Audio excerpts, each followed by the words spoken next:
Beekeeping is one of the most rewarding hobbies you can take up. Imagine stepping into your backyard on a warm spring morning and hearing the gentle hum of thousands of honey bees hard at work.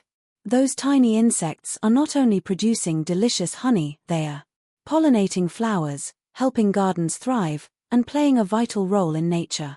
Yet many people hesitate to start beekeeping because they think it's too complicated, too expensive, or too dangerous. The truth is that successful beekeeping isn't about luck or years of experience. It's about understanding how bees live and using proven methods that help them stay healthy throughout the year. Even complete beginners can become confident beekeepers by learning the right techniques from the very beginning.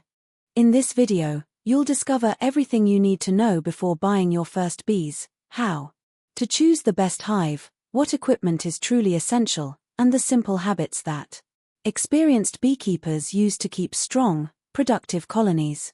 Whether your goal is harvesting honey, helping pollinators, or simply enjoying a fascinating new hobby, these practical tips will help you avoid common beginner mistakes.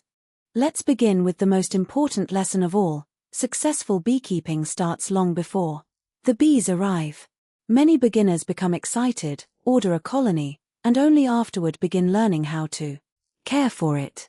This often leads to unnecessary stress for both the beekeeper and the bees. Instead, spend time understanding the yearly cycle of a honeybee colony. A colony changes dramatically with the seasons. In spring, the queen increases egg-laying rapidly, and the population grows every day.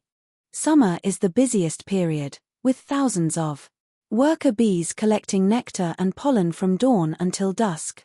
Autumn is a time of preparation, when bees store food and reduce brood production. Winter is surprisingly active. Inside the hive, even though the bees rarely leave it, they cluster together, generating warmth by vibrating their muscles while slowly consuming stored honey. Knowing these seasonal changes helps you understand why bees behave differently throughout the year and prevents unnecessary interference. Before buying bees, think carefully about where you'll place the hive. Location matters far more than many beginners realize. Honey bees prefer a dry area with good morning sunlight. Early sunlight encourages bees to begin foraging sooner, while afternoon shade can help prevent overheating during hot weather. Avoid placing hives in damp areas where moisture can build up, as excessive humidity contributes to mold and weakens colonies. Strong winds can also create problems. If possible, position the hive behind a fence, hedge, or line of shrubs that provides natural wind protection without blocking flight paths. The entrance should remain clear so bees can leave and return easily. Try not to place the hive directly in front of busy walkways, children's play areas, or places where pets frequently roam. Another important consideration is food availability. Honeybees thrive where flowering plants bloom throughout the growing season. Fruit trees, wildflowers, clover, herbs, flowering shrubs, and vegetable gardens all provide valuable nectar and pollen. A location with continuous blooms from early spring until late autumn gives colonies the best chance to remain strong. Water is equally important. Bees need fresh water every day for cooling the hive and feeding developing larvae. If no nearby water source exists, provide a shallow container filled with clean water and place small stones, corks, or floating pieces of wood inside. These allow bees to land safely without drowning. Now let's talk about choosing a hive. For beginners, simplicity is your greatest advantage. The Langstroth hive has become the most widely used hive design in many parts of the world for good reason. Its removable frames allow inspections without destroying the comb. Replacement parts are easy to find, and countless educational resources are available specifically for this system. Using standard equipment also makes it easier to receive advice from local beekeepers, because everyone is familiar with the same setup. When purchasing a hive, don't focus only on price. Well-built wooden equipment with tight joints and properly fitted frames will last much longer. than poorly constructed alternatives. A quality hive protects bees from weather, reduces maintenance, and makes inspections easier. Paint or protect only the outside of wooden hives. The inside should remain untreated so. Bees can naturally coat the interior with propolis, a resin they collect from trees. This creates a healthier environment for the colony. Besides the hive itself, you'll need several essential tools. A protective bee suit or jacket gives beginners confidence during inspections. While experienced beekeepers sometimes wear minimal protection, there's no reason for beginners to take unnecessary risks. Feeling safe allows you to move calmly, which actually reduces the likelihood of stings. A veil is absolutely essential because protecting your face and eyes should always be the highest priority. Good gloves can also help during your first season, although many experienced beekeepers eventually switch to thinner gloves or bare hands for better control. Thick gloves sometimes make movements clumsy and may accidentally crush bees. Another indispensable tool is the hive tool. Bees seal nearly everything with sticky propolis. Without a hive tool, separating frames or opening the hive becomes surprisingly difficult. This simple piece of metal quickly becomes one of the most frequently used items in your beekeeping kit. You'll also need a bee brush for gently removing bees from frames when necessary. Perhaps the most iconic beekeeping tool is the smoker. Many people assume smoke simply scares bees away, but its effect is much more interesting. Gentle, cool smoke encourages bees to feed on stored honey because they instinctively prepare for the possibility of abandoning the hive during a wildfire. Bees busy filling themselves with honey tend to become calmer, making inspections smoother and less stressful for everyone. The key is moderation. A few gentle puffs of cool smoke are usually enough. Excessive smoke only creates confusion and unnecessary stress. One of the biggest beginner decisions is choosing how to obtain bees. There are several options, but purchasing a healthy nucleus colony from a reputable local beekeeper is often the safest choice. A nucleus colony usually contains several frames with brood, food stores, worker bees, and an already laying queen. Because the colony is established and functioning, beginners often experience a smoother start than with package bees. Now that you've chosen a suitable location, prepared your equipment, and brought home your first colony, it's time for one of the most exciting moments in beekeeping: installing your bees into their new home. This first step sets the tone for everything that follows, and, fortunately, it doesn't have to be stressful. The best time to install a colony is during calm weather, preferably in the late afternoon or early evening. At this time, temperatures are usually milder, and there are fewer bees flying in and out of the hive. Avoid installing bees during heavy rain, strong winds, or extreme heat, as these conditions can make the process more difficult. Move slowly and calmly. Bees are surprisingly sensitive to sudden movements and vibrations. There's no need to rush. Gentle, deliberate actions help keep both you and the colony relaxed. Once the bees are inside their hive, resist the urge to inspect them every day. This is one of the most common mistakes beginners make. Every time you open the hive, the colony must stop working to respond to the disturbance.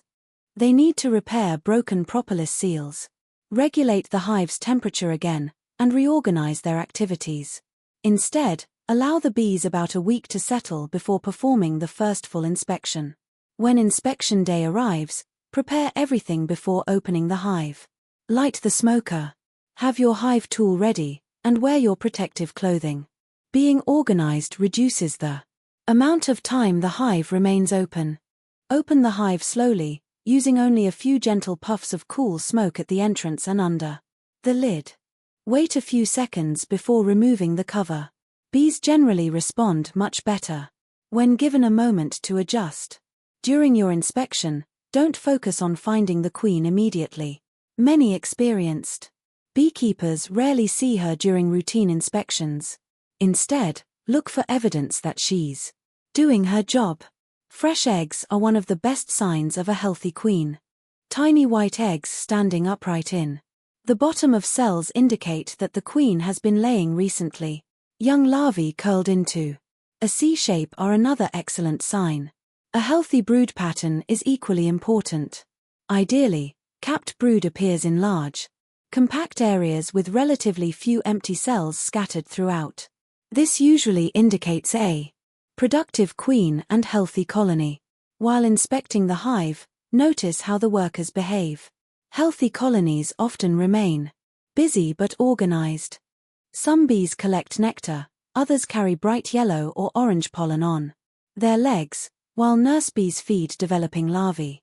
Guard bees watch the entrance, and house bees clean cells or process incoming nectar. Every bee has a job, and together they function like a remarkably efficient superorganism. Learning to identify the three types of bees also helps beginners understand what's happening inside the hive. The queen is the largest bee in the colony. Her abdomen is longer than the workers, and she moves purposefully across the comb while attendants surround and feed her. Worker bees make up nearly the entire population. They perform every task except reproduction, including cleaning, feeding larvae, building comb, collecting nectar, guarding the hive, and producing honey. Drones are the males. They have much larger eyes, thicker bodies, and no stinger. Their primary role is to mate with virgin queens. During autumn, drones are usually expelled from the hive because they consume valuable food without contributing to winter survival. As your confidence grows, you'll begin noticing subtle signs that reveal the colony's condition. For example, bees returning with large amounts of pollen generally indicate that brood is being raised successfully. Since young larvae require pollen for protein, active pollen collection often means the colony is expanding. Likewise, white wax being built on frames is usually a positive sign. Bees only produce fresh wax when resources are plentiful and they feel confident enough to invest energy into building new comb. Another habit every beginner should develop is keeping detailed records. After every inspection, write down the date, weather conditions, whether eggs were present, how much brood you observed, the amount of stored honey, and anything unusual. These notes become incredibly valuable over time. Instead of relying on memory, you'll be able to track changes, identify patterns, and make better management decisions throughout the season. Feeding bees is another topic that often confuses beginners. Many people assume bees always find enough food on their own. While this is often true, during strong nectar flows, there are times when supplemental feeding becomes necessary. A newly installed colony, for example, may benefit from sugar syrup while building comb if natural nectar sources are scarce. This extra energy helps the bees draw foundation more quickly and establish the colony. However, feeding should never replace proper forage. Healthy landscapes filled with flowering plants remain the best food source for honeybees. It's also important not to overfeed unnecessarily. Colonies packed with artificial syrup instead of natural honey may become crowded, leaving less space for the queen to lay eggs. Weather also affects your inspections. Avoid opening the hive during cold, rainy, or windy days whenever possible. Bees work hard to maintain the brood nest at a very stable temperature. Prolonged exposure to cool air can chill developing larvae and slow colony growth. Choose warm, calm days when many foragers are already out collecting nectar. Fewer bees inside the hive means inspections are easier and less disruptive. One concern every beginner experiences is the fear of being stung. The good news is that honeybees are generally defensive, not aggressive. Their goal isn't to attack people, it is to protect their colony. Most stings occur because bees feel threatened. Crushing bees between frames, making sudden movements, wearing heavily scented perfumes, or handling the hive roughly all increase the likelihood of defensive behavior. Calm movements, clean protective clothing, and thoughtful inspections dramatically reduce the chances of being stung. Remember that bees communicate through alarm pheromones. If a bee stings, it releases a scent that encourages nearby workers to investigate. If this happens, step back calmly. Remove the stinger as quickly as possible by scraping it sideways, and allow the colony a few moments to settle before continuing. As the weeks pass, you'll notice something remarkable. What first seemed like thousands of identical insects begins to feel like a highly organized society, where every action has a purpose. And soon, you'll learn one of the biggest challenges every beekeeper eventually faces: keeping that growing colony healthy through pests, diseases, swarming season, and changing weather. As your colony grows stronger, your role as a beekeeper gradually changes. In the beginning, you're mainly learning how to observe. But after a few months, you'll also need to recognize potential problems before they become serious. Healthy bees are remarkably resilient, yet they still face challenges from pests, diseases, changing weather, and simple overcrowding. One of the most important habits you can develop is paying attention to small changes. A sudden drop in bee activity, an unusually quiet hive, scattered brood, or a lack of fresh eggs may indicate that something isn't right. Catching these warning signs early gives you the best chance of solving problems before they threaten the entire colony. Perhaps the greatest challenge for modern beekeepers is the varroa mite. These tiny parasites attach themselves to both adult bees and developing brood, feeding on them and spreading harmful viruses. Left untreated, a heavy infestation can weaken or even destroy a colony. Fortunately, experienced beekeepers don't wait until they see obvious damage.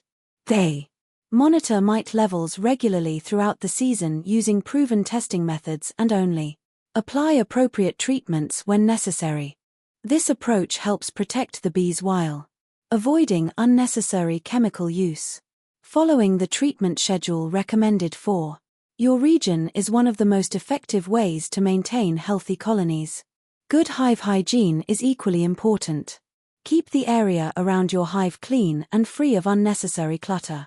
Replace damaged equipment, repair leaking roofs, and ensure the hive has adequate ventilation. Moisture inside a hive is often more dangerous than cold temperatures because damp conditions encourage mold and weaken the colony during winter. Another common concern is swarming.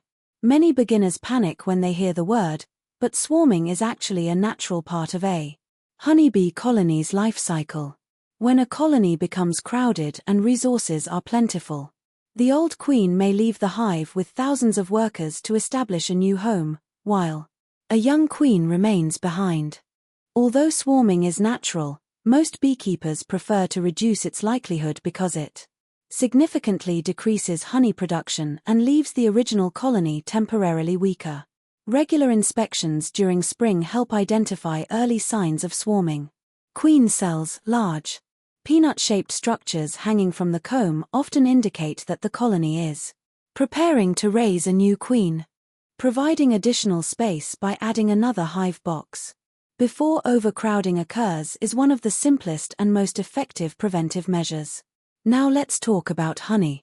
Every beginner dreams of harvesting jars filled with golden honey, but patience is essential.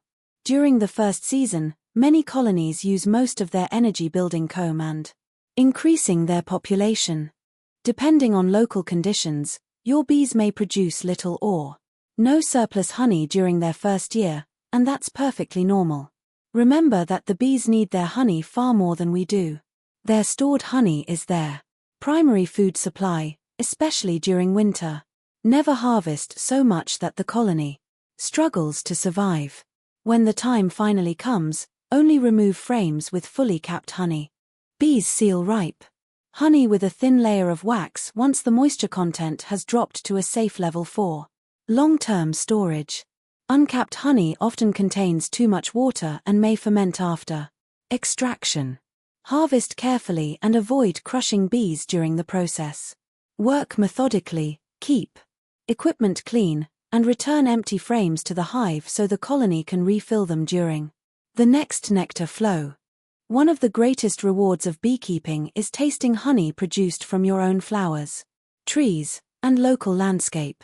Each harvest reflects the season and the plants growing nearby, making every batch unique. As summer begins to fade, your attention should shift toward preparing the colony for winter. Healthy winter bees are different from summer workers. They live much longer and are responsible for keeping the queen warm until spring. Supporting the colony during late summer and early autumn helps ensure these long-lived bees develop under good conditions. Check that the colony has adequate food stores before cold weather arrives. If natural honey reserves are insufficient, supplemental feeding may be necessary according to local recommendations. Reduce the hive entrance if robbing by other bees or wasps becomes a problem. Smaller entrances are easier for guard bees to defend and help conserve warmth during cooler months. Ventilation also remains important throughout winter. While bees generate considerable heat inside their cluster, they also produce moisture. Allowing humid air to escape reduces condensation, which can drip onto the cluster and chill the bees. One surprising fact is that honeybees do not hibernate. Even in the coldest months, they remain active inside the hive, forming a tight cluster around the queen. The bees on the outside continuously rotate inward, while those in the center move outward, sharing the work of generating heat. This incredible teamwork allows the colony to survive freezing temperatures that would kill individual bees. As spring returns, the cycle begins again. The queen increases egg production, flowers begin blooming, and thousands of workers once again fill the air in search of nectar and pollen. Every season teaches something new, even to experienced beekeepers. Perhaps the most valuable lesson is that successful beekeeping isn't about controlling bees, it's about understanding them. The more closely you observe their behavior, the more you'll appreciate their extraordinary organization, communication, and ability to adapt. Small improvements in your management, patience during inspections, and respect for the colony's natural rhythms will always produce better results than rushing or interfering too often. Every skilled beekeeper was once a beginner who worried about opening the first hive, finding the queen, or getting stung. Experience comes one inspection at a time, and confidence grows with every season. If you stay curious, continue learning, and consistently apply proven beekeeping methods, you'll not only enjoy harvesting delicious honey but also contribute to protecting one of the world's most important pollinators. Your bees will reward careful management with healthier colonies, stronger populations, and years of fascinating experiences that connect you more closely with nature than you may have ever imagined. Thank you for watching. If you found these beginner beekeeping tips helpful, don't forget to like the video, subscribe to the channel, and turn on notifications so you never miss future guides on gardening, homesteading, and sustainable living. Until next time, take care of your bees, and they'll take care of your harvests.